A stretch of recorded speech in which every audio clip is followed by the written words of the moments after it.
তারকেশ্বর বিষ্ণুপুর রেলপথে ভাবাদিঘির জট কাটতে না কাটতেই কামারপুকুরে জল নিষ্কাশনের দাবিতে বিক্ষোভ।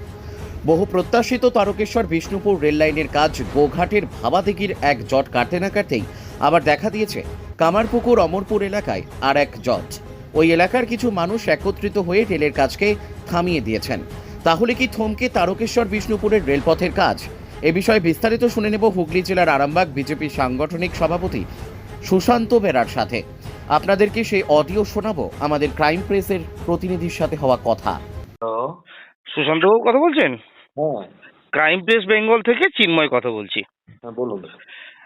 এতদিন তারকেশ্বর বিষ্ণুপুর লাইনের ভাবাদিঘিতে একটা জটের কারণে আটকে ছিল ভাবাদিঘির রেল।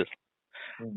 আবার কামারপুকুরের অমরপুরে সেই একই রকম একটা জটের সৃষ্টি হয়েছে। তাহলে কি থমকে যাবে ভারতীয় রেল? কি বলবেন? দেখুন, ভারত সরকারের রেল কোথাও থমকে যাবে না।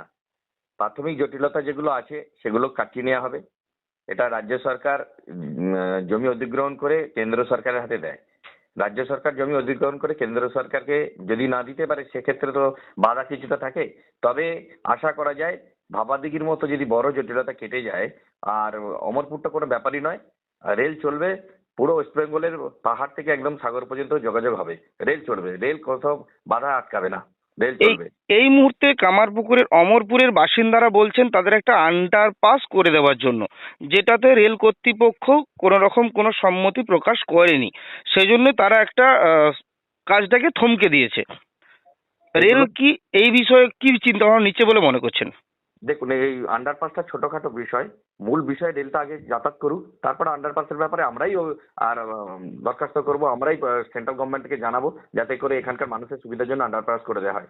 কিন্তু প্রথমে চালু করতে হবে ভেলাদিঘি সহ উপর দিয়ে যেন রেল আর বিষ্ণুপুরে পৌঁছায়। এটা আমাদের মূল কাজ। এই মূল কাজটা যখন হয়ে যাবে তখন আন্ডারপাস আপনা থেকেই হবে, আন্ডারপাস। ধন্যবাদ। সরাসরি হুগলি জেলার কামারপুকুর থেকে কৃষাণু গাঙ্গুলি ও চিন্ময় পালের report, crime press Bengal news.